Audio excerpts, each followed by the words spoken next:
We're going to take a look at a video here dealing with ultimate factoring. What that really means is just making sure that you factored a problem all the way to the end. You should have done this a little bit already, but just to make sure that you can, we're going to say, look at how far you go. When is it time that you know that you're finished?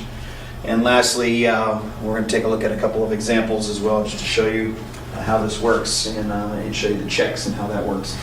You follow the steps until you get down to the variable to the first power. Now you know already, or should have seen already, the steps to undistribute. Always do that first. Whenever you come to a problem, any problem you ever come to that's dealing with factoring, you should always try to undistribute. Try to undistribute again, and keep trying to undistribute until you're sure there's nothing else that's common to all the terms. If you'll do that, you'll make life a whole lot easier for yourself. Then we have the difference of two squares,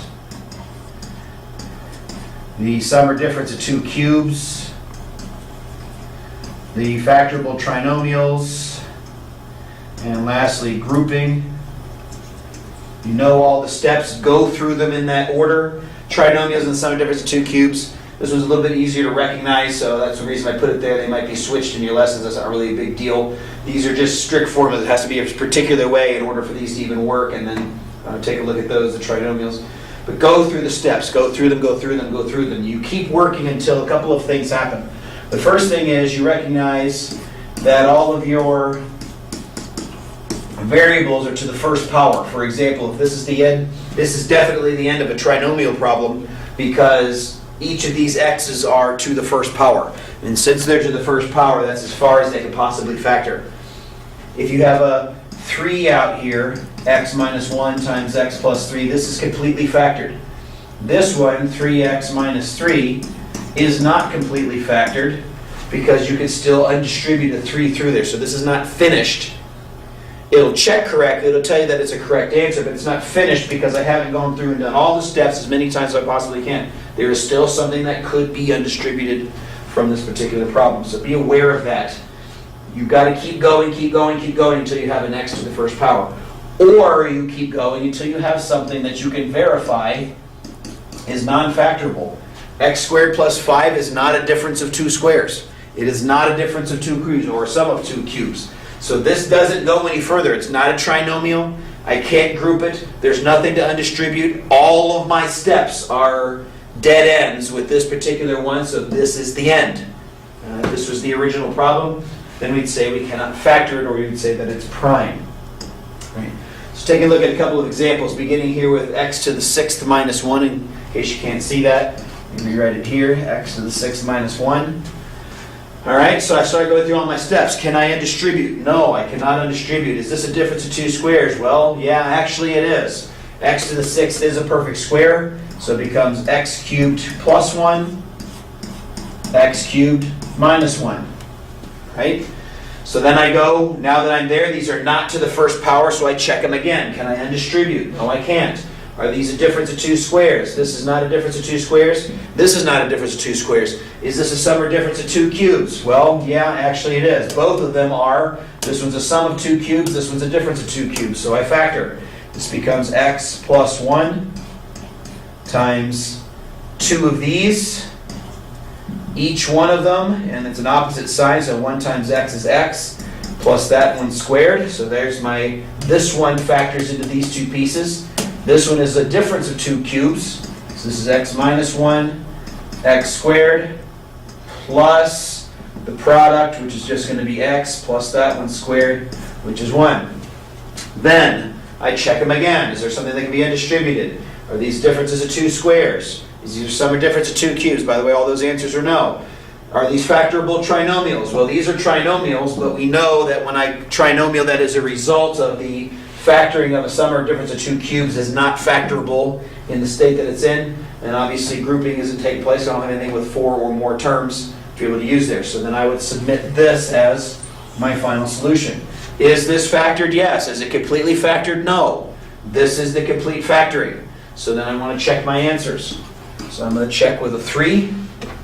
In this case, whip out my handy dandy calculator, and 3 to the 6th minus 1, and I just did that wrong, 3 to the 6th, subtract 1, is 728. So that's what I'll be expecting here. Just type this in like that. Just do the same parentheses, everything across. So parentheses, 3 plus 1, close parentheses, times parentheses, 3 squared minus 3 plus 1, close parentheses, times, open parentheses, 3 minus 1, close parentheses, times, open parentheses, 3 squared plus 3 plus 1, close parentheses. 728 is indeed the correct value even in that one. That's how long the check takes. It shouldn't be that big of a deal to go through and do your check. All right, so that's one example of factoring completely. Let's take a look at another one. All right, this one's kind of ugly. Ax squared plus bx squared minus 9a minus 9b. Well, there's 4 terms there, and I see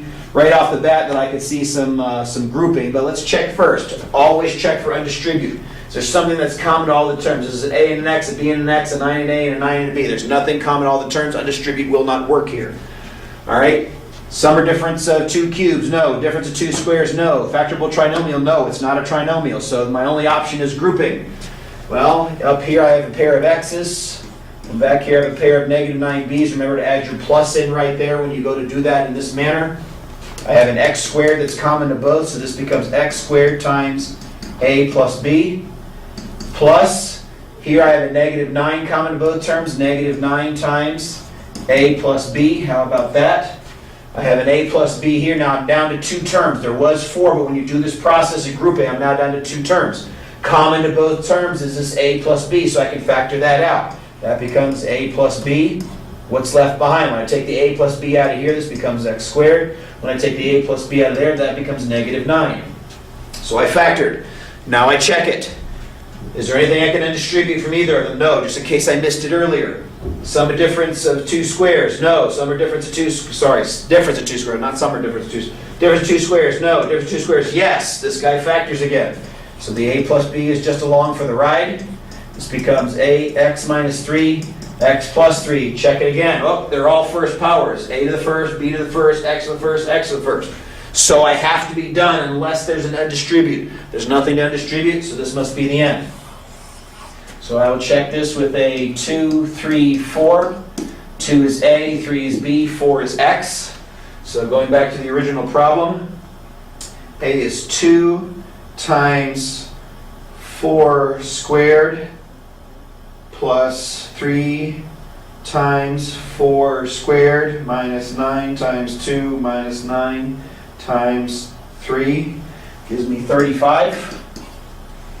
Checking it down there, parentheses, 2 plus 3, close, times, open, x is 4, 4 minus 3, close, times 4 plus 3, bang, 35 does work, so my checks do work, showing that I've at least done my work correctly. It doesn't necessarily mean that I've reached the end. If I were to check my answer here, it would work, but it would not be the end. What it would show me is that I've done my work correctly from here to here. It doesn't guarantee that I've factored completely, and that's hopefully something that you've been able to pick up in some of your other lessons. So that's it. Factoring complete, the way to get it done all the way to the end, how to know whether you're done, and how to check it. Until next time, see ya!